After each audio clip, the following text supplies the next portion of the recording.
ప్రియమైన దేవుని బిడ్డలారా, ఈ క్షణం సాధారణమైనది కాదు. ఇది యాదృచ్ఛికంగా జరుగుతున్నది కాదు. నీవు వింటున్న ఈ మాటలు నీ ముందుకు రావడానికి ముందే దేవుడు ఈ క్షణాన్ని నిర్ణయించాడు. నీవు స్క్రోల్ చేస్తూ ఈ వీడియో దగ్గర ఆగిపోయావంటే అది నీ చేతి అలవాటు కాదు, అది దేవుని ఆహ్వానం. ఎందుకంటే దేవుడు ఎప్పుడూ అవసరంలో ఉన్న వారిని మాత్రమే ఆపుతాడు. నీవు లోపల మోస్తున్న భారాన్ని, నీవు బయట చెప్పలేని అలసటను ఆయన చూస్తున్నాడు. ఈ లోకంలో చాలామంది మాట్లాడతారు, కానీ వినేవారు చాలా తక్కువ. దేవుడు మాత్రం నిన్ను వినాలనుకుంటున్నాడు. నీవు అడగని ప్రశ్నలకు సమాధానం ఇవ్వాలనుకుంటున్నాడు. ఈ క్షణంలో నీవు ఏమీ చేయాల్సిన అవసరం లేదు, ఏమీ నిరూపించాల్సిన అవసరం లేదు. కేవలం నీ హృదయంలో మౌనంగా చెప్పు, ప్రభువా, నాతో మాట్లాడు. ఈ మాటతోనే నీ ప్రయాణం మొదలవుతుంది. ఈ లోకం నిన్ను మృదువుగా చూసిందా? నిజంగా ఆలోచిస్తే కాదు. నీవు నిజాయితీగా ఉన్న చోట్లే నిన్ను తప్పుగా అర్థం చేసుకున్నారు. నీవు ప్రేమగా మాట్లాడిన చోట్లే నీ మాటలను వక్రీకరించారు. నీవు సహాయం చేసిన వారే నీపై వేలెత్తి చూపారు. ఆ క్షణాల్లో నీవు బయటకు ఏమీ అనలేదు, కానీ లోపల నీ హృదయం నెమ్మదిగా గాయపడింది. ఆ గాయాలు ఒక్క రోజులో రావు, ఒక్క మాటతో పోవు. అవి కాలంతో పాటు పెరిగాయి. ఇప్పుడు నీవు నవ్వుతున్న ఆ నవ్వు వెనక ఒక అలసట ఉంది. ఈ క్షణంలో దేవుడు నీ గాయాల దగ్గర ఆగుతున్నాడు. ఆయన నీకు ఉపదేశం ఇవ్వడం కాదు, నీకు దగ్గరగా కూర్చోవడం మొదలుపెట్టాడు. ఎందుకంటే కొన్ని గాయాలకు మాటలు అవసరం ఉండవు, సన్నిధి చాలు. దేవుడు నీ హృదయాన్ని సరిచేయడానికి తొందరపడడు. ఆయన మృదువుగా, ప్రేమగా, ఓర్పుతో పనిచేస్తాడు. నీవిప్పటి వరకు మోసిన నొప్పి వృధా కాదు, అది దేవుడు తాకే చోటుగా మారబోతోంది. నీవు జనాల మధ్య ఉన్న ఒంటరిగా అనిపించిన క్షణాలున్నాయి. అందరూ చుట్టూ ఉన్నా ఎవరికీ నిజంగా చెప్పలేని భావాలు నీలో ఉన్నాయి. నీవు మాట్లాడితే అర్థం చేసుకుంటారా అనే భయం నిన్ను మౌనంగా మార్చింది. అందుకే నీవు నీ బాధను నీలోనే దాచుకున్నావు. రాత్రి పడుకున్నాక ఆలోచనలు మెల్లగా వచ్చి కూర్చుంటాయి. నా జీవితం ఇలా ఎందుకుంది, నేను ఎక్కడ తప్పు చేశాను అనే ప్రశ్నలు నీ నిద్రను దూరం చేశాయి. ఈ ఒంటరితనం బయటకు కనిపించదు, కానీ లోపల నిన్ను అలసిపోయేలా చేస్తుంది. ఈ క్షణంలో దేవుడు నీ ఒంటరితనాన్ని తాకుతున్నాడు. ఆయన నీకు ఒక విషయం గుర్తు చేయాలనుకుంటున్నాడు. నీవు ఒంటరిగా ఉన్నావని అనిపించచ్చు, కానీ నీవు ఒంటరివి కావు. దేవుడు నిన్ను ఒంటరిగా ఉంచింది శిక్ష కోసం కాదు, నీతో లోతుగా మాట్లాడడానికి, నీ జీవితంలో ఇక మీదట ఎవరి స్వరం వినాలో నేర్పడానికి. నీవు ప్రార్థించావు, ఒకసారి కాదు, ఎన్నోసార్లు, కన్నీళ్లతో, ఆశతో, విశ్వాసంతో ప్రార్థించావు. కానీ పరిస్థితులు మారలేదు, సమాధానం రాలేదు. అప్పుడు నీ మనసులో ఒక ప్రశ్న మొదలైంది, దేవుడు నిజంగా వింటున్నాడా? దేవుని నిశ్శబ్దం మనల్ని భయపెడుతుంది. ఎందుకంటే మనం దేవుణ్ణి మాటల్లో మాత్రమే వినాలని కోరుకుంటాం, కానీ దేవుడు తరచుగా నిశ్శబ్దంలోనే పనిచేస్తాడు. ఆ నిశ్శబ్దం నిరాకరణ కాదు, అది గమనింపు. ఒక తండ్రి తన బిడ్డ నడవడం నేర్చుకుంటున్నప్పుడు ప్రతి అడుగులో జోక్యం చేసుకోడు. దూరంగా నిలబడి చూస్తాడు, పడిపోతే లేపుతాడు, కానీ అడుగు వేయడానికి అవకాశం ఇస్తాడు. దేవుడు కూడా అలాగే చేస్తున్నాడు. నీవు అడిగిన ప్రశ్నలు ఆయన విన్నాడు, నీవు కార్చిన కన్నీళ్లను ఆయన చూశాడు. ఈ నిశ్శబ్ద కాలం నీ విశ్వాసాన్ని లోతుగా పెంచడానికి, సమాధానం కనిపించకపోయినా దేవుణ్ణి నమ్మడం నేర్చుకునే కాలమిది. ఎదురు చూడడం మనకి కష్టం. మనం వెంటనే మార్పు కోరుకుంటాం, వెంటనే విడుదల కావాలనుకుంటాం. కానీ దేవుడు తొందరపడడు, ఎందుకంటే ఆయన ఒక పని పూర్తిగా చేయాలనుకుంటున్నాడు. ఎదురుచూపు శిక్ష కాదు, అది సిద్ధత. ఒక చెట్టు పళ్ళివ్వడానికి ముందు సంవత్సరాల పాటు ఎదగాలి, వేర్లు లోతుగా వెళ్ళాలి. ఆ వేర్లు కనిపించవు, కానీ అవే చెట్టును నిలబెడతాయి. నీవు జీవితంలో కూడా ఇప్పుడు అదే జరుగుతోంది. బయటకు ఏమీ మారనట్టు అనిపించవచ్చు, కానీ లోపల దేవుడు నీ ఆలోచనలను శుద్ధి చేస్తున్నాడు, నీ సహనాన్ని పెంచుతున్నాడు, నీ విశ్వాసాన్ని బలపరుస్తున్నాడు. నీవు ఎదురు చూస్తున్నావంటే దేవుడు నిన్ను సిద్ధం చేస్తున్నాడని అర్థం. ఈ కాలం నీకు ఇష్టం లేకపోయినా ఈ కాలమే నీ జీవితాన్ని మోయగల బలాన్నిస్తుంది. నొప్పి మనకి శత్రువులా అనిపించవచ్చు, కానీ దేవుని దృష్టిలో నొప్పి ఒక సాధనం. ఒక శిల్పి రాయిని చెక్కేటప్పుడు ప్రతి దెబ్బ అవసరమే. ఆ దెబ్బలు లేకపోతే రూపం బయటకు రాదు.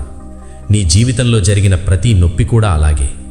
నిన్ను నలిపిన పరిస్థితులు, నిన్ను తక్కువ చేసిన మాటలు, ఇవన్నీ నిన్ను నాశనం చేయడానికి రాలేదు, నిన్ను మార్చడానికి వచ్చాయి. ఈ నొప్పి నీ జీవితాన్ని చెడగొట్టడానికి కాదు, నీ భవిష్యత్తును మోయగల మనిషిగా మార్చడానికి. నీవిప్పుడే అర్థం చేసుకోకపోవచ్చు, కానీ దేవుడు నిన్ను నొప్పి ద్వారా బలంగా చేస్తాడు. నీవు భరించిన ప్రతి దెబ్బ నీలో ఒక కొత్త బలాన్ని నిర్మిస్తుంది. నీవనుకుంటున్నేవేమో, ఇదే నా జీవితం, ఇదే నా ముగింపు అని. కానీ దేవుడు చెప్తున్నాడు, ఇది ఇంకా మధ్య అధ్యాయం మాత్రమే. ఒక పుస్తకాన్ని మధ్యలో మూసేస్తే కథ అర్థం కాదు. అలాగే నీ జీవితాన్ని ఇప్పుడే తీర్పు చేయకు. దేవుడు ఇంకా రాస్తున్నాడు. నీ జీవితంలో ఉన్న ఆలస్యాలు, ఖాళీలు, విరామాలు ఇవన్నీ ఆయన కథలో భాగమే. నీవిక్కడ ఆగిపోయినట్టు అనిపించవచ్చు, కానీ దేవుడు నిన్నిక్కడ నిలబెట్టలేదు, ముందుకు నడిపించడానికి ఇక్కడ ఆపాడు. ఈ సత్యాన్ని నీవు అర్థం చేసుకున్న రోజు నీ హృదయంలో ఆశ మొదలవుతుంది, భయం తగ్గుతుంది. పరిస్థితులు దేవుడు దూరమయ్యాడని చెప్తున్నాయా? కానీ దేవుని సన్నిధి నిన్ను విడిచిపెట్టలేదు. మన భావాలు మారతాయి, మన పరిస్థితులు మారతాయి, కానీ దేవుడు మారడు. నీవు అలసిపోయినప్పుడు ఆయన నీకు దగ్గరగా ఉంటాడు. నీవు బలహీనంగా ఉన్నప్పుడు ఆయన నీ బలమవుతాడు. నీవు మాట లేనప్పుడు ఆయన నీ కోసం మాట్లాడతాడు. ఈ క్షణంలో ఒక విషయం నీ హృదయంలో స్థిరపడాలి. దేవుడు నిన్ను విడిచిపెట్టలేదు, ఆయన నిన్ను మరిచిపోలేదు.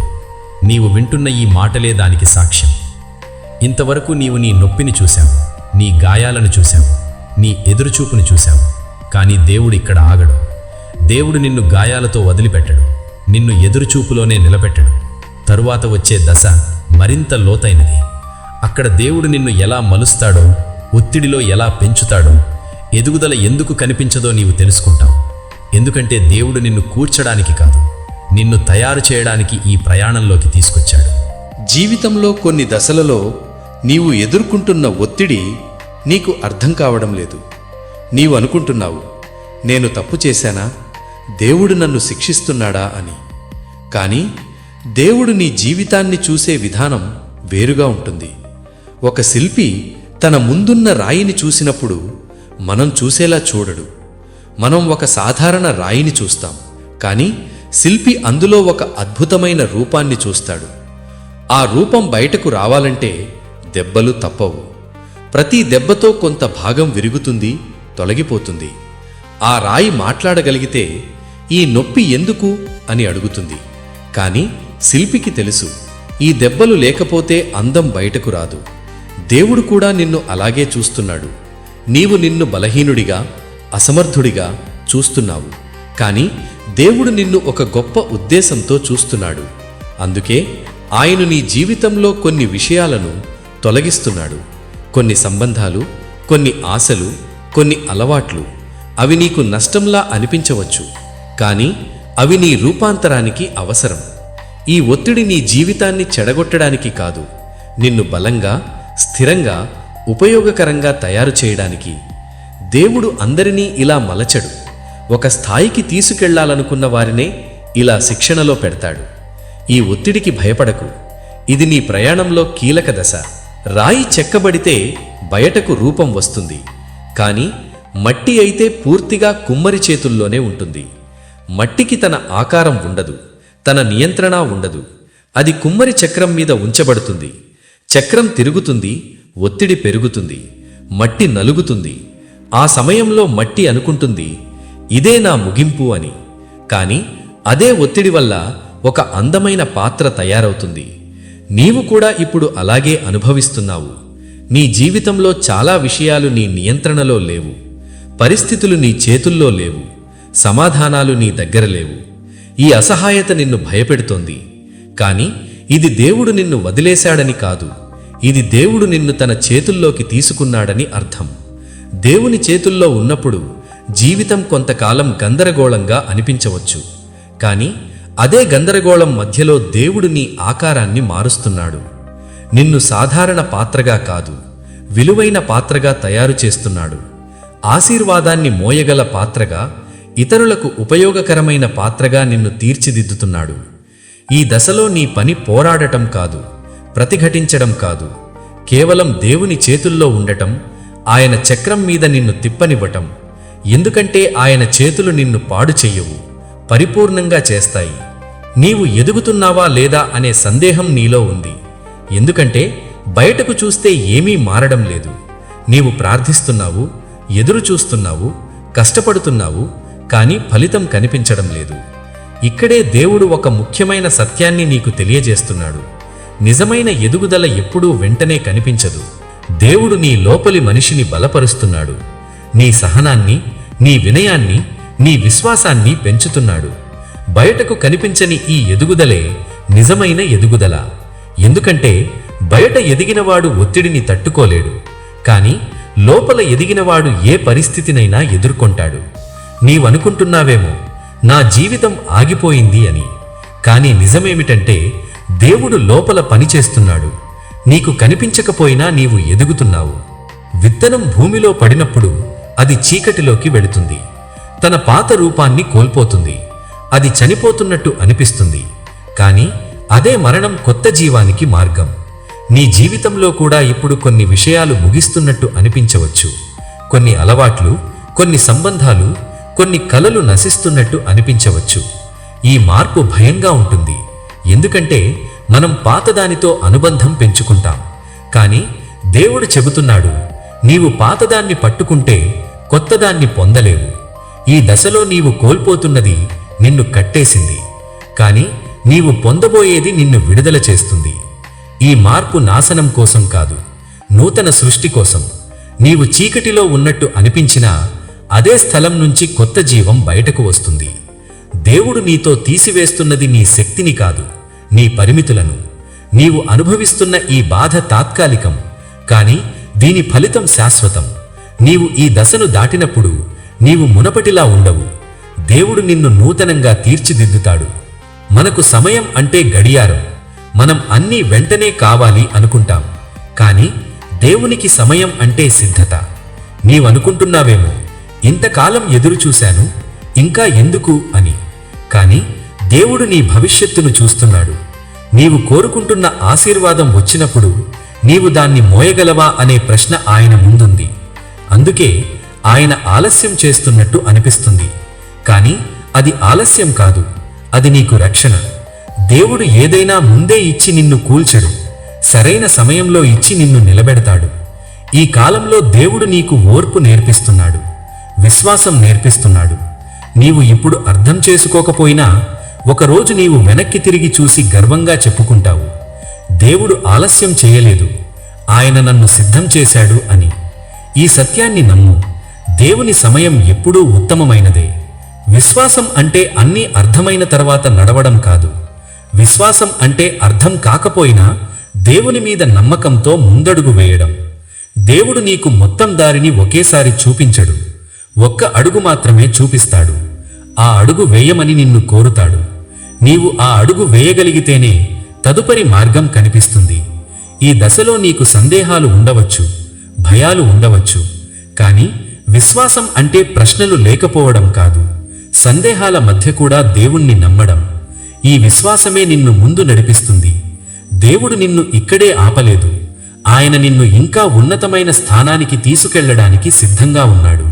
కొన్నిసార్లు దేవుడు మనల్ని జనాల నుండి దూరంగా తీసుకెళ్తాడు. మనకు తెలిసిన వాతావరణం నుంచి, మనకు అలవాటైన సంబంధాల నుంచి, మనం సురక్షితం అనుకునే ప్రాంతాల నుంచి బయటకు తీసుకెళ్తాడు. అప్పుడు మనకు అనిపిస్తుంది, ఇది శిక్షేమో, ఇది నష్టమేమో అని. కానీ అరణ్యం దేవుని శిక్ష కాదు, అది ఆయన శిక్షణ స్థలం. అరణ్యంలోనే దేవుడు మనల్ని మనకు పరిచయం చేస్తాడు. అక్కడ మన బలహీనతలు కనిపిస్తాయి. మనం ఎవరి మీద ఆధారపడ్డామో, ఎవరి మాటల మీద బ్రతుకుతున్నామో స్పష్టంగా అర్థమవుతుంది.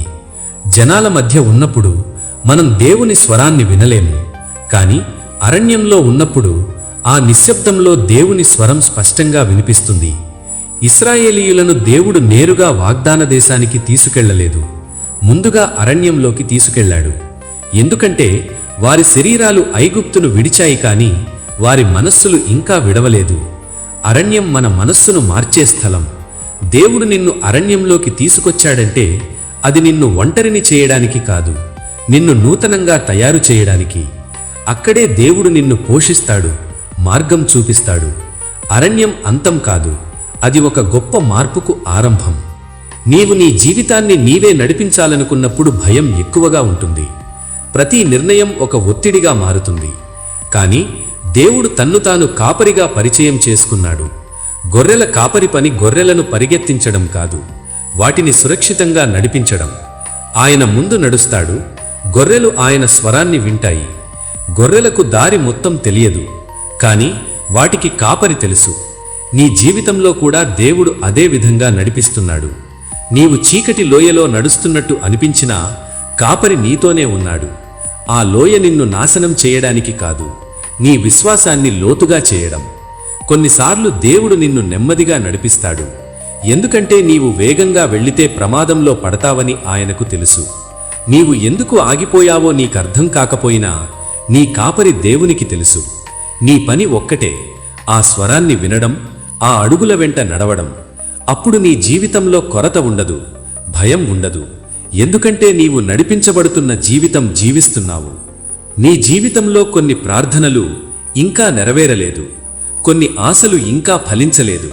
అందుకే నీ హృదయంలో ఒక అలసట ఉంది. కానీ దేవుడు నీకు ఒక ఆధ్యాత్మిక సూత్రాన్ని గుర్తు చేస్తున్నాడు. విత్తడం ఎప్పుడూ ఒకే రోజు ఫలించదు, ముఖ్యంగా కన్నీళ్లతో విత్తిన విత్తనాలు. నీవు కార్చిన ప్రతి కన్నీటి చుక్క దేవుని దృష్టిలో విలువైనది.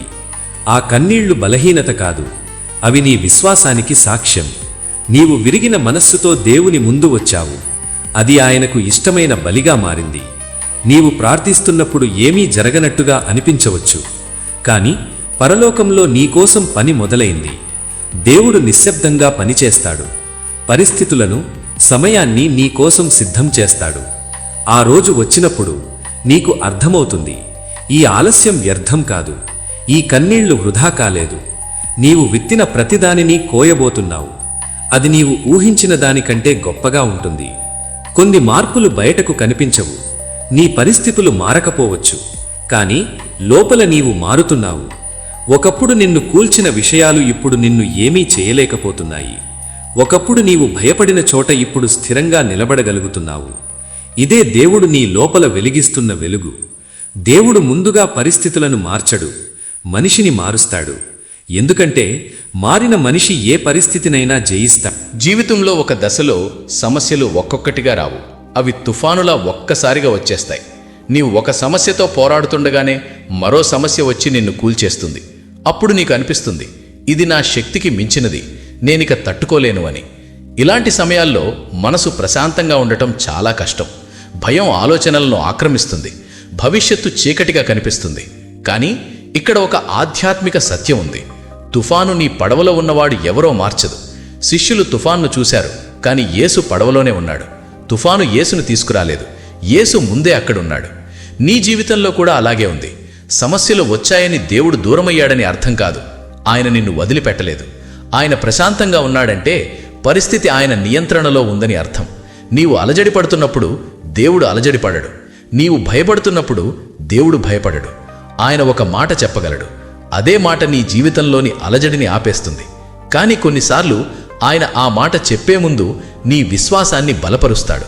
తుఫాను మధ్యలో కూడా దేవుణ్ణి నమ్మగలవా అనే ప్రశ్న నీ ముందుంటుంది. ఈ దశలో నీవు ప్రశాంతంగా ఉండటం అంటే సమస్యలను నిరాకరించడం కాదు, సమస్యల మధ్యలో కూడా దేవుడున్నాడని నమ్మడం. ఆ నమ్మకమే నీ హృదయానికి శాంతినిస్తుంది. తుఫాను తీరిపోతుంది, కానీ నీవు ఈ దశలో నేర్చుకున్న విశ్వాసం నీతోనే ఉంటుంది. జీవితంలో కొన్ని మార్గాలు స్పష్టంగా ఉండవు. నీవు ఏ దిశలో వెళుతున్నావో కూడా నీకు అర్థం కాకపోవచ్చు. నీవు ఒక నిర్ణయం తీసుకోవాలనుకుంటున్నావు, కానీ అది సరైనదా కాదా అనే భయం నిన్ను ఆపేస్తుంది. ఇలాంటి సమయంలో దేవుడు తనను తాను కాపరిగా పరిచయం చేసుకున్నాడు. గొర్రెనకు దారి మొత్తం తెలియదు, కానీ కాపరి స్వరం తెలుసు. ఆ స్వరం వినిపిస్తే చాలు, అవి ముందుకు నడుస్తాయి. నీ జీవితంలో కూడా దేవుడు నిన్ను అలాగే నడిపిస్తున్నాడు. నీవు ప్రతి మలుపును అర్థం చేసుకోవాల్సిన అవసరం లేదు, ప్రతి ప్రశ్నకు సమాధానం తెలుసుకోవాల్సిన అవసరం లేదు. నీవు చేయాల్సింది ఒక్కటే, దేవుని స్వరాన్ని గుర్తించడం. కొన్నిసార్లు దేవుడు నిన్ను పచ్చిక బయళ్లకు తీసుకెళ్తాడు, అక్కడ విశ్రాంతి ఉంటుంది. కొన్నిసార్లు గాఢాంధకారపు లోయలో నడిపిస్తాడు, అక్కడ భయం ఉంటుంది. కానీ రెండింటిలోనూ కాపరి నీతోనే ఉంటాడు. నీవు చీకటి లోయలో నడుస్తున్నట్టు అనిపించినా ఆ లోయ నీ ముగింపు కాదు, అది ఒక దారి మాత్రమే. ఆ దారిలో నిన్ను రక్షించేది నీ బలం కాదు, కాపరి సమీపం. నీవు ఒంటరిగా నిర్ణయాలు తీసుకోవాల్సిన అవసరం లేదు, నీవు నడిపించబడుతున్న జీవితం జీవిస్తున్నావు. ఈ సత్యాన్ని అర్థం చేసుకున్న రోజు నీ భయాలు తగ్గిపోతాయి. ఎందుకంటే నీవు దారి వెతకడం మానేసి నడిపించబడడం మొదలవుతావు. జీవితంలో కొన్ని ప్రార్థనలు ఇంకా నెరవేరలేదు, కొన్ని ఆశలు ఇంకా నిశ్శబ్దంలోనే ఉన్నాయి. అందుకే నీ హృదయంలో ఒక అలసట ఉంది. ఇంతకాలం ప్రార్థించాను కానీ ఏమీ మారలేదు అనే ఆలోచన నీలో తిరుగుతోంది. కానీ దేవుడు కన్నీళ్లను వృధా చేయడు. నీవు కార్చిన ప్రతి కన్నీటి చుక్క ఆయనకు తెలుసు. ఆ కన్నీళ్లు బలహీనత సూచన కాదు, అవి నీవు దేవుణ్ణి ఎంతగా పట్టుకున్నావో చెప్పే సాక్ష్యం. కన్నీళ్లతో విత్తడం అంటే నీవు ఆశ వదిలిపెట్టలేదన్నమాట. నీవు విరిగినా దేవుడి దగ్గరికి వచ్చావు. అది దేవునికి ఇష్టమైన స్థితి. విత్తనం వేసిన వెంటనే పంట రాదు, మధ్యలో కాలం ఉంటుంది. అదేవిధంగా కన్నీళ్లతో విత్తిన ప్రార్థనలకు కూడా సమయం అవసరం. ఆ సమయంలో దేవుడు నిన్ను సిద్ధం చేస్తాడు, పరిస్థితులను సిద్ధం చేస్తాడు, ఇతరులను సిద్ధం చేస్తాడు. ఆ రోజు వచ్చినప్పుడు నీవు ఒక్కసారిగా కొయ్యవు, నీవు ఆశ్చర్యపడేంతగా కోత వస్తుంది. అప్పుడు నీవు వెనక్కి తిరిగి చెబుతావు, ఈ కన్నీళ్లు వృధా కాలేదు అని. ఈ సత్యాన్ని ఇప్పుడే నమ్ము, నీ కోత రాబోతోంది. ఆలస్యమైనా అది ఖచ్చితమైనదే. దేవుడు విరిగిన వాటిని పారవేయడు. మనుషులు విరిగిందని భావించి వదిలేస్తారు, కానీ దేవుడు విరిగిన చోటే పని మొదలు పెడతాడు. నీ జీవితం పూర్తిగా చెల్లాచెదురైందని నీకు అనిపించవచ్చు. నీ కలలు, నీ ఆశలు, నీ నమ్మకం అన్నీ ముక్కలైనట్టు అనిపించవచ్చు. కానీ దేవుడు ఆ ముక్కలను లెక్క పెట్టుకుంటాడు. ఒక్క ముక్కను కూడా వదలడు. ఆయన పునరుద్ధరణ ప్రక్రియ శబ్దంగా ఉండదు, అది నెమ్మదిగా జరుగుతుంది. మొదట నీవు లోపల బలపడతావు, తరువాత నీ ఆలోచనలు మారుతాయి, తరువాత నీ దృష్టి మారుతుంది, చివరికి నీ జీవితం మారుతుంది. ఈ దశలో దేవుడు నిన్ను పరిగెత్తించడు, నిన్ను ఆపి స్వస్థపరుస్తాడు. ఎందుకంటే స్వస్థత లేకుండా ఎదుగుదల నిలబడదు. నీవు విరిగిపోయానని అనుకుంటున్నావా? అయితే దేవుడు పని మొదలుపెట్టాడు అన్నమాట. పునరుద్ధరణ మొదలైన చోటే నిజమైన బలం పుడుతుంది. జీవితంలో ఒక దశ వచ్చినప్పుడు దేవుడు మాట్లాడటం తగ్గినట్టు అనిపిస్తుంది. నీవు ప్రార్థిస్తావు, వాక్యం చదువుతావు, కానీ ఒకప్పుడులాగా స్పష్టంగా ఏదీ అనిపించదు. అప్పుడు మనసులో ఒక సందేహం వస్తుంది, దేవుడింకా నాతో మాట్లాడుతున్నాడా అని. కానీ నిజమేమిటంటే దేవుడు మాట్లాడటం ఆపడు, మనం వినడం నేర్చుకోవాలి. శబ్దం ఎక్కువగా ఉన్నప్పుడు స్వరం గుర్తించడం కష్టం. అందుకే దేవుడు కొన్నిసార్లు మన జీవితాన్ని నిశ్శబ్దం చేస్తాడు. మన చుట్టూ ఉన్న గందరగోళాన్ని తగ్గిస్తాడు, మన ఆధారాలను ఒక్కొక్కటిగా తొలగిస్తాడు. ఎందుకంటే ఆయన స్వరం బయట శబ్దాల మధ్య కాదు, లోపలి నిశ్శబ్దంలో వినిపిస్తుంది. ఈ దశలో దేవుడు నీకు పెద్ద సూచనలు ఇవ్వకపోవచ్చు, కానీ చిన్న దారులను చూపిస్తాడు. చిన్న ఆలోచనలు, చిన్న హెచ్చరికలు, చిన్న ధైర్యాలు నీ హృదయంలో కలుగుతాయి. ఇవన్నీ దేవుని స్వరమే. నిశ్శబ్దంలో దేవుడు మాట్లాడే విధానం చాలా సున్నితమైనది. నీవు ఓర్పుగా ఉండాలి, తొందరపడకూడదు. ఎందుకంటే ఈ దశలో దేవుడు నీతో సంబంధాన్ని లోతుగా నిర్మిస్తున్నాడు. నీకు కేవలం సమాధానం కావాలనే కాకుండా దేవుణ్ణి తెలుసుకోవాలనే ఆకాంక్ష పెరగాలని ఆయన కోరుకుంటున్నాడు. ఈ నిశ్శబ్దాన్ని నీవు భయపడకపోతే ఇదే నీ జీవితంలో అత్యంత స్పష్టమైన దిశగా మారుతుంది. ఎందుకంటే దేవుడు నిశ్శబ్దంలో మాట్లాడిన మాటలు మన హృదయంలో ఎక్కువ కాలం నిలుస్తాయి. ఆశ పూర్తిగా చచ్చిపోయినట్టు అనిపించిన క్షణాలు జీవితంలో ఉంటాయి. నీవింక ఎదురు చూడలేనంతగా అలసిపోయినట్టు అనిపిస్తుంది. ఇక ఏమీ మారదు అనే భావన నెమ్మదిగా నీ హృదయంలో స్థిరపడుతుంది. కానీ ఆశ చచ్చిపోయినట్టు అనిపించిన చోటే దేవుడు కొత్త ఆశను పుట్టిస్తాడు. ఆ ఆశ మొదట పెద్దగా ఉండదు, అది ఒక చిన్న నమ్మకం లాంటిది. ఇంకా ఒకసారి ప్రయత్నిద్దాం, ఇంకా ఒకసారి దేవుణ్ణి నమ్ముదాం అనే ఆలోచన, అదే ఆశ. దేవుడు ఆ చిన్న ఆశను చూసి పని మొదలు పెడతాడు. నీవు మొత్తం దారిని చూడలేకపోవచ్చు, కానీ ఒక్క అడుగు మాత్రం కనిపిస్తుంది. దేవుడు ఆ ఒక్క అడుగు చాలంటాడు. ఎందుకంటే విశ్వాసం అంటే అన్నీ తెలిసిన తర్వాత నడవడం కాదు, తెలిసినంత వరకు నడవడం. ఈ దశలో నీవు పూర్తిగా బలంగా ఉండాల్సిన అవసరం లేదు, ముందుకు నడిచే ధైర్యం ఉంటే చాలు. దేవుడు నిన్ను పరిగెత్తించడు, కానీ నిన్ను ఆగిపోనివ్వడు కూడా. నీవు నెమ్మదిగా ముందుకు సాగుతున్నా అది పురోగతే. ఈ ఆశ నీలో మళ్లీ పుట్టినప్పుడు నీవు గమనించకముందే నీ దృష్టి మారిపోతుంది, నీ మాటలు మారిపోతాయి, నీ నిర్ణయాలు మారిపోతాయి. ఆశ అంటే పరిస్థితులు మారిపోవడం కాదు, మన హృదయం మారడం. ఆ మారిన హృదయం ద్వారా దేవుడు మారిన జీవితాన్ని నిర్మిస్తాడు. నీవింకా మార్గంలోనే ఉన్నావు, దేవుడింకా నీతోనే ఉన్నాడు. ఇంతవరకు నీవు విన్న ప్రతి మాట ఒక దిశగా తీసుకొస్తోంది. అది ఒక్కటే, లోబడటం. చాలాసార్లు మనం దేవుణ్ణి నమ్ముతున్నామని అంటాం, కానీ మన జీవితాన్ని మనమే నియంత్రించాలనుకుంటాం. మన ప్రణాళికలు మనకే తెలుసు, మన భవిష్యత్తు మన చేతుల్లో ఉండాలని భావిస్తాం. కానీ నిజమైన విశ్వాసం అక్కడ మొదలవుతుంది, మన నియంత్రణ ముగిసిన చోట. లోబడటం అంటే ఓడిపోవటం కాదు, అది విముక్తి. నీవు ఇంతకాలం నీ బలంతో, నీ తెలివితో, నీ నిర్ణయాలతో ముందుకు నడవాలని ప్రయత్నించావు. అందుకే అలసిపోయావు, అందుకే భారంగా అనిపిస్తోంది. దేవుడు నిన్ను నిందించటానికి ఈ క్షణంలో మాట్లాడటం లేదు. ఆయన నిన్ను పిలుస్తున్నాడు, నీ భారం నాకివ్వు అని. లోబడటం అంటే ప్రశ్నలు ఉండకూడదన్న మాట కాదు, కన్నీళ్లు ఉండకూడదన్న మాట కాదు. లోబడటం అంటే ప్రభువా నాకు అర్థం కావటం లేదు, కానీ నీవు నాకు తెలుసు అని చెప్పటం. ఈ దశలో నీవు నీ చేతులు విప్పాలి, నీ భయాలను వదలాలి, నీ గర్వాన్ని పక్కన పెట్టాలి. దేవుడు నీ జీవితాన్ని లాక్కోవాలనుకోవడం లేదు, దాన్ని నడిపించాలనుకుంటున్నాడు.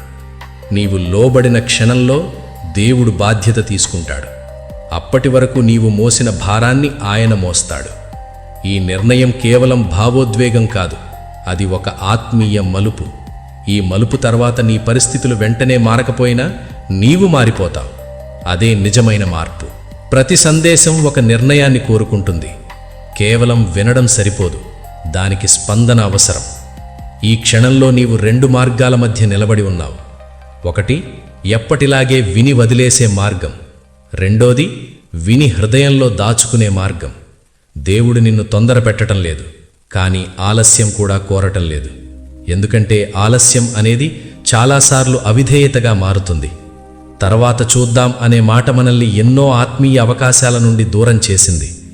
ఈరోజు దేవుడు నీతో మాట్లాడుతున్నాడు అంటే ఈరోజే స్పందించాలి. రేపు ఖచ్చితంగా వస్తుందనే హామీ ఎవరికీ లేదు. ఈ నిర్ణయం పైకి పెద్దగా కనిపించకపోవచ్చు, బయటకు ఏమీ మారనట్టుగా అనిపించవచ్చు, కానీ నీ ఆత్మలో ఒక ముద్ర పడుతుంది. ఆ ముద్ర నీ ఆలోచనలను, నీ ప్రాధాన్యతలను, నీ దిశను మార్చుతుంది. నీవు ఈరోజు తీసుకునే ఆత్మీయ నిర్ణయమే రేపటి నీ జీవితాన్ని నిర్ణయిస్తుంది. దేవుడు నీ భవిష్యత్తును బలవంతంగా మార్చడు, ఆయన నిన్ను ఆహ్వానిస్తాడు. ఆ ఆహ్వానానికి స్పందించాలా వద్దా అన్నది నీ చేతుల్లోనే ఉంది. గుర్తుంచుకో, దేవుని పిలుపును నిర్లక్ష్యం చేయటం అంటే స్థిరంగా ఉండటం కాదు, నెమ్మదిగా వెనక్కి జారటం. ఈ క్షణంలో నీ హృదయం స్పందిస్తోంటే ఆ స్వరాన్ని అణిచివేయవద్దు. ఇదే నీ నిర్ణయ క్షణం. కొత్తదాన్ని పొందాలంటే పాతదాన్ని వదలాలి. ఇది కఠినమైన సత్యం. మన పాత జీవితం మనల్ని ఎంత బాధ పెట్టినా దానితో ఒక రకమైన అనుబంధం పెంచుకుంటాం, ఎందుకంటే అది మనకు అలవాటైన జీవితం. కానీ దేవుడు నిన్ను తెలియని కానీ అద్భుతమైన దిశలోకి తీసుకెళ్లాలనుకుంటున్నాడు. అందుకే పాత జీవితం ముగిసిపోవాలి. ఇది ఒక రోజులో జరిగే పని కాదు, ఇది ఒక ప్రక్రియ. కానీ ఆ ప్రక్రియకు ఈరోజే ఆరంభం కావాలి. నీవు ఇక పాత ఆలోచనలతో, పాత భయాలతో, పాత పాపాలతో జీవించకూడదని గట్టిగా నిర్ణయించుకోవాలి. దేవుడు నీ గతాన్ని గుర్తుపెట్టుకొని నిన్ను శిక్షించడు, ఆయన దాన్ని మరిచిపోయి నిన్ను ముందుకు తీసుకెళ్తాడు. కానీ నీవు పాతదాన్ని పట్టుకుంటే దేవుడు నిన్ను బలవంతంగా లాగడు. ఈ దశలో నీవు చెప్పాల్సిన మాట ఒక్కటే: ఇక చాలు, ఇక చాలు అదే తప్పులు, ఇక చాలు అదే భయాలు, ఇక చాలు అదే చీకటి. ఇది ఒక అంతర్గత ప్రకటన. ఈ ప్రకటనతోనే నీలో కొత్త దిశ మొదలవుతుంది. కొత్త జీవితం అంటే సమస్యలు ఉండవు అని కాదు, కానీ ఆ సమస్యలను ఎదుర్కొనే మనిషి మారతాడు. దేవుడు నిన్ను కొత్త హృదయంతో, కొత్త దృష్టితో నడిపిస్తాడు. ఈరోజు నీ జీవితం 2 భాగాలుగా విడిపోతుంది. దేవుని ముందు, దేవుని తర్వాత. ఆ తర్వాతి భాగమే దేవునితో నడిచే ధన్యకరమైన జీవితం. ఈ సందేశం చివరికి వచ్చిందంటే దేవుడు ఇంకా నీతో మాట్లాడాలనుకుంటున్నాడని అర్థం. ఎందుకంటే ఇంతసేపు ఈ మాటలు వినడం సాధారణ విషయం కాదు, ఇది ఒక ఆత్మీయ పిలుపు. దేవుడు నీ వైపు చెయ్యి చాచాడు. ఆయన నిన్ను నిందించటానికి కాదు, నిన్ను లేపటానికి తన హస్తాన్ని అందిస్తున్నాడు. నీ గతం ఎంత భారంగా ఉన్నా నీ భవిష్యత్తు అంతకంటే గొప్పగా ఉంటుంది. కానీ అది నీవు దేవుని చేతుల్లోకి వెళ్ళినప్పుడే సాధ్యం. ఈ క్షణంలో నీవు ఒంటరిగా లేవు. 1000 మంది వినేవారిలో నీవు ఒక్కరివైనప్పటికీ దేవుడు నిన్ను వ్యక్తిగతంగా చూస్తున్నాడు. ఈ పిలుపు లోకం కోసం కాదు, కేవలం నీ కోసమే. నీ పేరు ఆయనకు తెలుసు, నీ కన్నీళ్లు ఆయనకు తెలుసు, నీ పోరాటం ఆయనకు తెలుసు. ఇక దేవుని దగ్గర నుండి దూరంగా నిలబడవద్దు, ఆయనకు దగ్గరగా రా. ఈ దగ్గరత్వం నీ జీవితాన్ని మారుస్తుంది. నీవు సంపూర్ణుడవు కావలసిన అవసరం లేదు, సిద్ధంగా ఉంటే చాలు. దేవుడు సమర్థులను వెతకడు, సిద్ధంగా ఉన్నవారినే సమర్థులుగా మారుస్తాడు. ఈ పిలుపును తేలికగా తీసుకోవద్దు, ఇది నీ జీవితంలో ఒక గొప్ప మలుపు. పరలోకపు తండ్రి, ఈ మాటలు విన్న ప్రతి బిడ్డను నీ చేతుల్లో అప్పగిస్తున్నాను. ప్రభువా, భారమైన హృదయాలతో ఉన్నవారిని నీవు ఇప్పుడే తాకుము. ఎవరికీ చెప్పుకోలేని కన్నీళ్లు కారుస్తున్న వారికి నీవు తోడై ఉండుము. నీవన్నావు, నేను నిన్ను విడువను, నిన్ను ఎన్నటికీ ఎడబాయను అని వాగ్దానం చేసినావు. ఆ వాగ్దానాన్ని నీవు వారి జీవితాల్లో ఇప్పుడే నెరవేర్చుము. అనారోగ్యంతో ఉన్నవారికి నీ స్వస్థతను ఇవ్వు. అప్పుల భారంలో ఉన్నవారికి నీ మార్గం చూపు. విరిగిన కుటుంబాల్లో నీ శాంతిని ప్రవహింపచేయుము. ఆత్మహత్య ఆలోచనలతో కృంగిపోయిన వారికి నీవే నిరీక్షణ